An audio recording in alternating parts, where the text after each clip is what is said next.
4.000 pessoas disputaram ontem um lugar na fila de inscrições para o cadastro de garis da Conlurb. Diz o Jornal do Brasil. A PM agiu com violência e usou bombas para conter o tumulto. 4.000 pessoas, dispersas, vindas de todos os lugares de uma cidade que já em 90 não se parecia mais com uma. Na verdade, muito se parecia com o que o Rio se tornou. Um tumulto, um vozerio descontrolado. Na foto, é possível perceber uma maioria preta.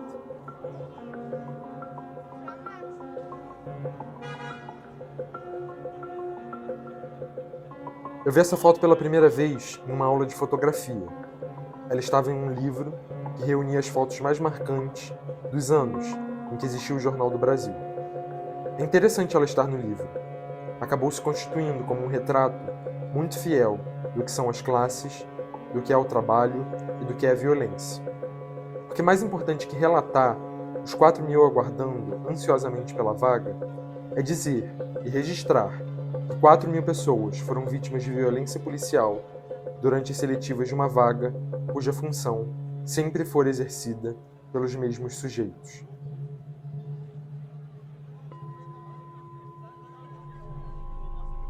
Para tentar conter as 4.000 pessoas que tentavam fazer inscrições para a prova de gari, a polícia utilizou cacetetes e bombas de gás.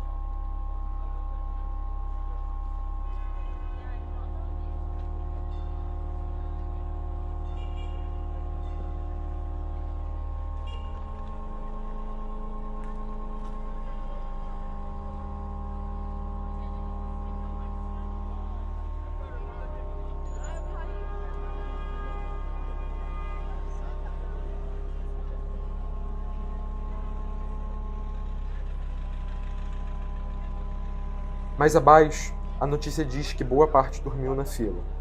Realidade que se repete, na maioria dos casos, em que a indignidade faz presente nos calçadões encardidos em que multidões apodrecem.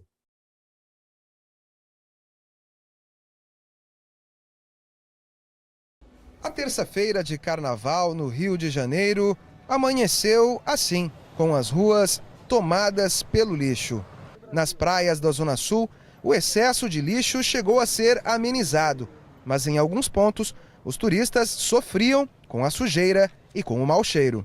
Está muito ruim porque você veja os garis aí deixaram para fazer uma manifestação ou quiser uma greve, entrar em greve em pleno carnaval, quando vem turista do mundo inteiro. A sujeira está muito grande, o mau cheiro está horrível de você caminhar nas ruas, até mesmo a gente com loja tem que ficar lavando, passando água sanitária, sabe, jogando nas calçadas. E em meio à greve dos garis, uma polêmica envolve o prefeito Eduardo Paes. Imagens divulgadas na internet mostram o prefeito arremessando o que parece ser um pedaço de fruta, que cai entre as pessoas que participavam de um ato político em Sepetiba, na zona oeste da cidade. O vídeo foi gravado em fevereiro. A prefeitura emitiu uma nota afirmando que Paes não se lembra de detalhes do episódio, mas que poderia ter jogado o pedaço em direção a uma lixeira ou para que um assessor pegasse. Na dúvida, determinou que a Conlurb emitisse uma multa contra ele. A multa a ser aplicada ao prefeito é de R$ 157. Acelera, Conlurb! Eu quero ver! Esse lixo vai feder! A prefeitura não deu aumento, não! E esse lixo vai ficar todo no chão! Acelera, Conlurb! Eu quero ver! Esse lixo vai feder! A prefeitura não deu aumento, não! E esse lixo vai ficar todo no chão! Acelera, Conlurb! Eu quero ver! Esse lixo vai feder! A prefeitura não deu aumento, não! E esse lixo vai ficar todo no chão! Acelera, Conlurb! Eu quero ver!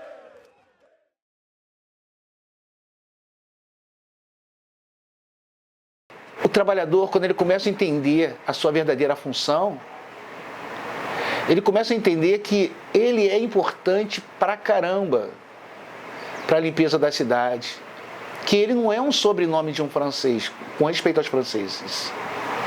Ele é um agente de saúde ambiental. É ele que faz o trabalho preventivo para que a cidade não venha a ficar doente. Olha a responsabilidade que esses profissionais têm com a nossa cidade. Né? Tendo em vista que os trabalhadores da Conlurb ou qualquer outra limpeza do nosso país aí, do mundo, sei lá, quando para, o lixo fica jogado. O que prolifera? Doenças, insetos. Olha a importância desse profissional. Olha a importância desse profissional para a natureza. Né? Se ficar o lixo, o churume desce para o subsolo, contamina o lençol freático. Então esse trabalhador ele é muito importante. Ele precisa ser valorizado como tal. A Conlurb, ela nasce, a história da Conlurb, né? E aí, assim, reivindicar toda essa fala do Célio, porque foi com ele que eu aprendi, né, a história da limpeza urbana mesmo na cidade do Rio de Janeiro, né? Lá com Aleixo Gari, quando ele assina o primeiro contrato de trabalho, os primeiros funcionários foram os escravos, alforriados. Né, eles eram inclusive tidos como tigres, porque eles levavam, né, na cabeça aqueles balaios de urina, fezes, aquilo ia escorrendo pelo corpo, e aí eles eram conhecidos como tigres. Então, assim, a Conlurb ela já nasce nesse processo assim, escravocrata, né, tendo esse cenário de negros que era muito mais fácil para eles, vamos dizer assim, de alguma forma, realizar na cabeça das pessoas que construíram essa ideia de limpeza, realizar o serviço pesado, sujo, né, na cidade, né? E nessas minhas andanças, cara, eu tinha um sonho como toda criança, né?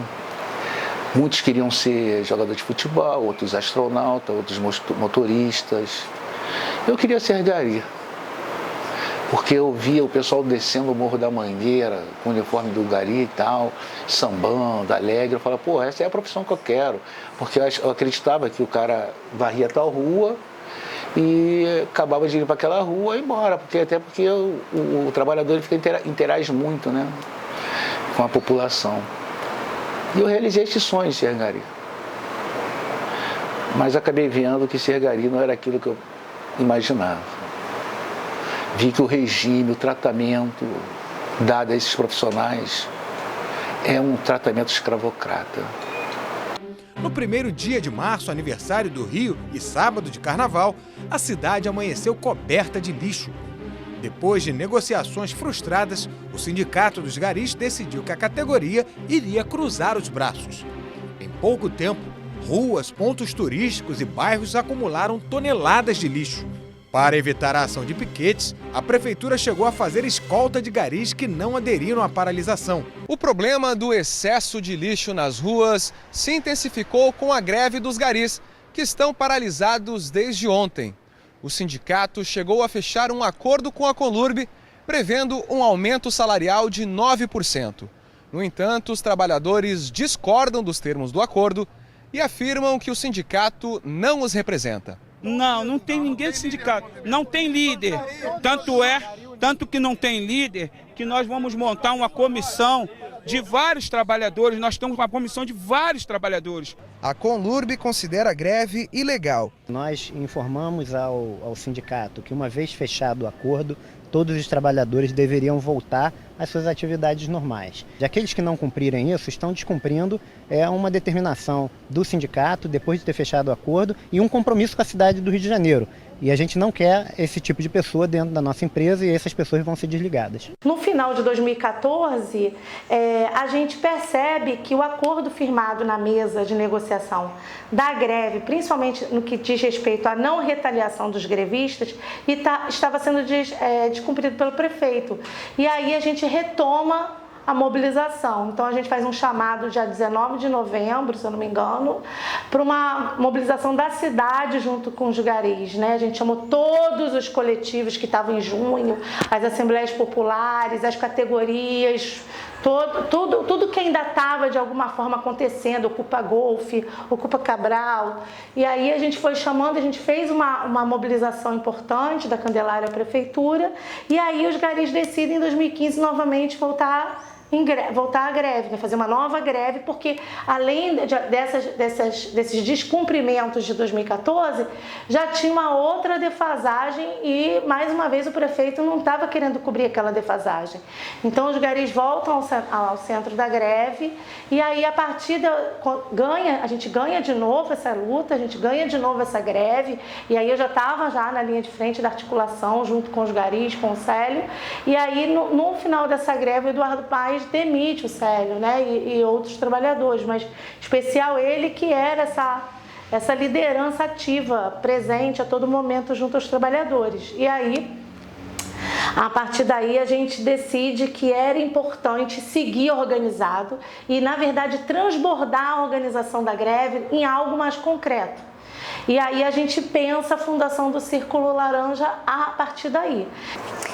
Eu entrei na Conlurb com 22 anos. Anteriormente eu era vendedora. E o que me motivou a realizar o concurso para gari foi exatamente pela estabilidade de um emprego que atua na Prefeitura do Rio de Janeiro e a possibilidade de conquistar, de construir uma família, de estudar, conseguir um nível superior. Então, isso foi o que me motivou a realizar o concurso para gari. O meu crescimento como pessoa foi quando eu me deparei com uma denúncia de assédio moral. Dentro do hospital em que eu atuava, o Hospital Lourenço Jorge, nós tivemos um abaixo-assinado, onde 65 funcionários assinaram contra um gestor, né, justamente nesse período da pandemia, justamente pela desvalorização, pela falta de um preparo mesmo de um gestor, né, para lidar com os funcionários, com a pessoa, com as dificuldades de cada um. E foi aí que realmente eu cresci como pessoa. Eu deixei de ter aquele olhar de menina e passei a entender que eu precisava me impor, eu precisava ser respeitada, independente da minha função ali, mas como profissional, mas também como ser humano. Então foi o momento em que a minha visão realmente alavancou. Quando se fala em gari, porque na minha época não se falava gari, na minha época se falava lixeiro. E toda criança da minha época, quando estava na escola, que tinha uma dificuldade de aprendizado ou por ventura não queria estudar, as pessoas falavam, olha, se você não estudar, você vai se tornar lixeiro. Como se fosse a pior das profissões. Obviamente, uma criança inocente, ela fica com medo. E até olha esse profissional com medo. Porque ela não quer ser aquilo. Porque já falam para ela que aquilo é ruim. Mas eu tive esse desejo de ser gari. Porque eu via uma certa liberdade com o trabalhador, porque ele ficava sorrindo, né? Mas eu confesso para você que eu fiquei frustrado com a expectativa, sabe? Não pela profissão, mas pelo tratamento dado pelos gestores. Então, o meu primeiro contato com o Círculo foi justamente porque o Círculo Laranja ela tem toda uma representatividade dentro da categoria, né? Isso da luta de 2014, a construção em 2015, né? Através da demissão do Célio Gari, foi quem fundou o Círculo. E justamente nesse momento da denúncia de assédio moral, eu recorri ao Círculo Laranja, que foi justamente quem deu todo o amparato em orientação, na parte jurídica, de como nós podíamos nos posicionar, até mesmo para se preservar de qualquer tipo de punição que pudesse ocorrer dentro da categoria, né?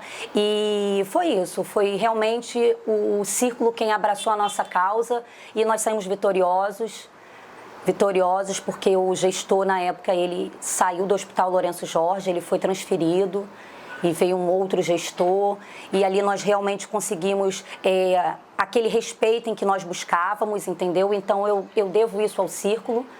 Isso foi em 2019, foi aí o momento em que eu me associei ao Círculo Laranja, eu me tornei uma voluntária, eu atuei na área da tesouraria, da parte administrativa, né, no caso financeira, e é isso, e até hoje eu sou Círculo, eu digo que o Círculo somos nós, né, por toda essa representatividade, por toda essa conquista que a cada dia nós lutamos e conquistamos. Em 2015, em virtude das demissões que foram feitas de forma assim, de retaliação do governo, do prefeito na época, a gente buscou junto alguns companheiros, companheiras de universidade, advogados, para poder defender esses trabalhadores, para poder reintegrar esses trabalhadores. E dali nós pensamos em fazer uma associação para dar cursos, né, alfabetização, pré-vestibular, curso de línguas estrangeiras, tudo voltado para o trabalhador.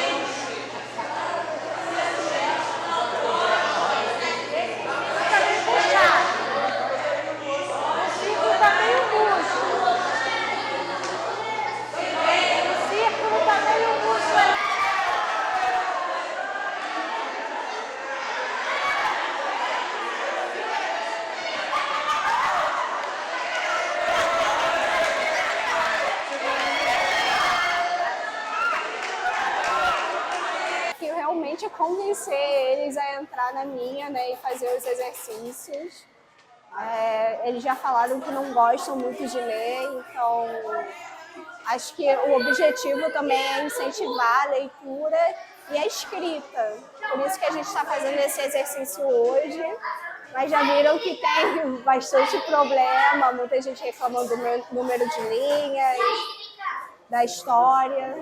A gente começou a atividade umas 3 aulas atrás com o conto da Conceição Evaristo, chamado Olhos d'Água. E depois a gente analisou as características de um texto narrativo, em especial um conto. Então a proposta é hoje, sabendo tudo que a gente estudou sobre as características do conto, produzir um conto próprio.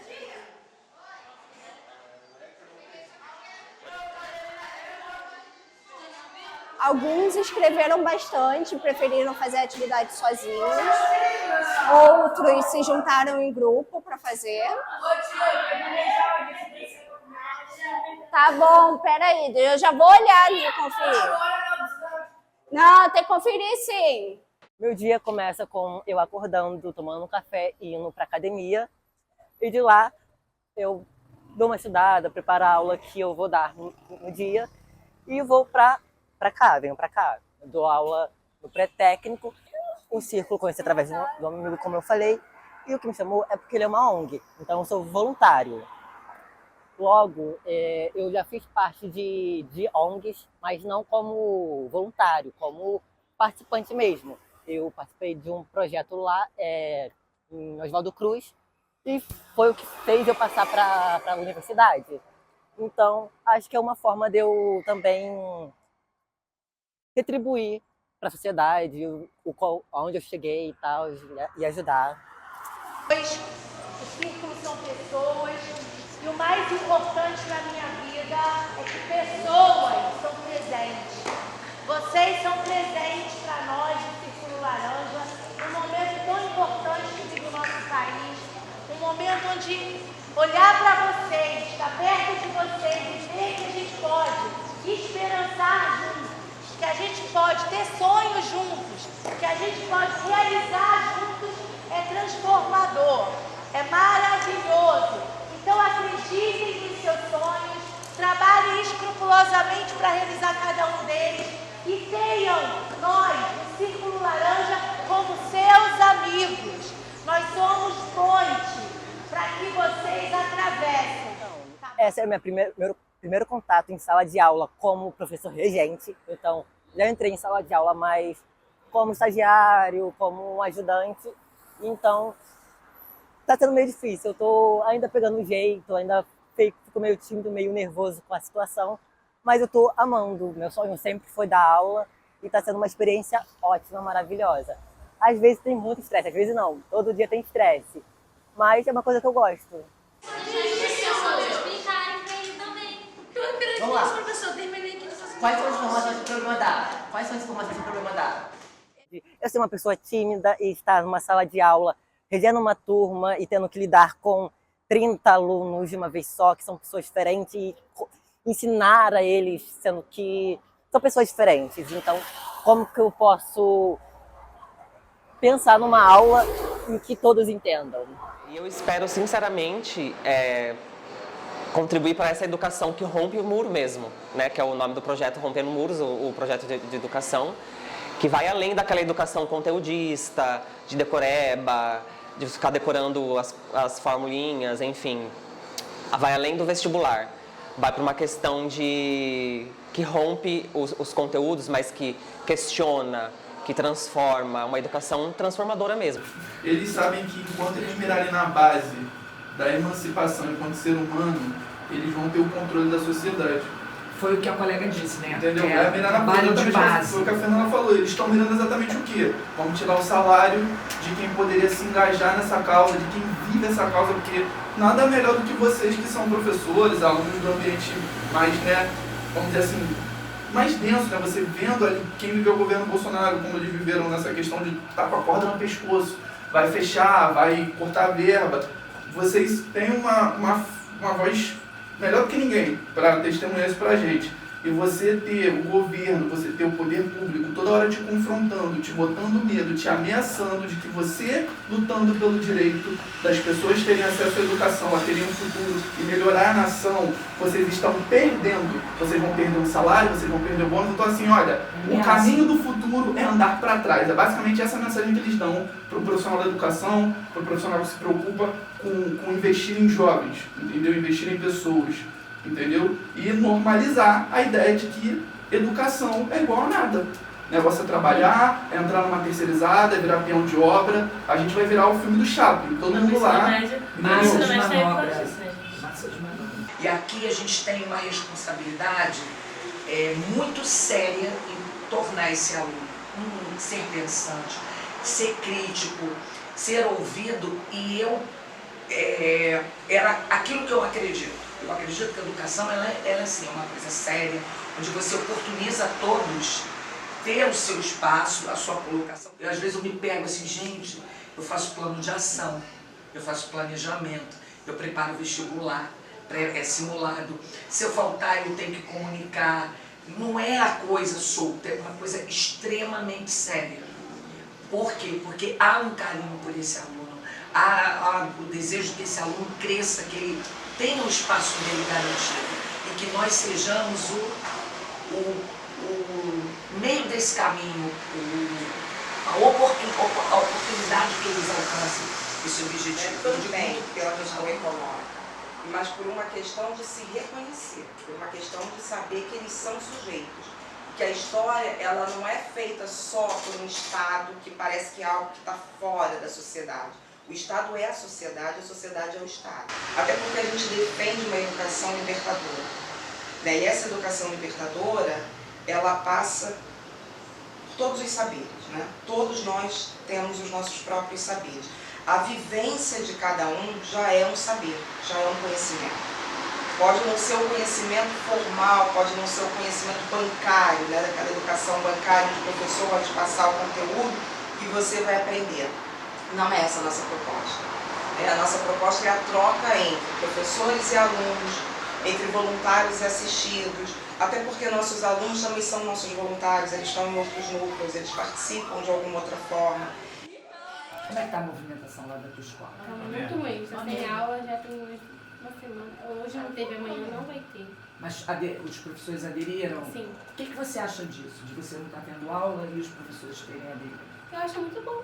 Porque eles não é a preguiça. Não é preguiça, não é preguiça, não é porque eu vou acordar meio-dia. Mas eu acho muito interessante, porque eles têm o direito deles, né? Preciso. Não é uma brincadeirinha, não é bobeira. Educação é sério. Tudo que a gente falou aqui, a gente falou sobre educação. Tudo nós falamos. Precisa dar um reforço. Da base, né? Cara, eu sou de uma época que a universidade era ocupada só por pessoas de poder, que tinham poder aquisitivo. Universidade pública. O cara estuda numa escola pública, jardim da infância, fundamental, segundo grau, e não tem condições de entrar para uma universidade pública. Uma universidade que ela é ocupada por aqueles que estudaram no São Bento, no Santo Inácio. Como assim?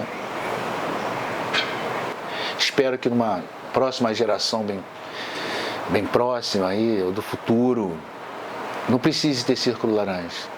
Que você viva num país mais justo e igualitário, onde as pessoas possam se prover de oportunidades, onde você não precisa dormir na porta das escolas públicas para poder matricular seu filho, onde a criança que estuda, desde o jardim de infância até o segundo grau na rede pública, automaticamente seja inserida numa universidade pública. E é isso, a gente vai precisar continuar lutando, porque é inadmissível você viver num país tão rico e ver tantas pessoas na miséria.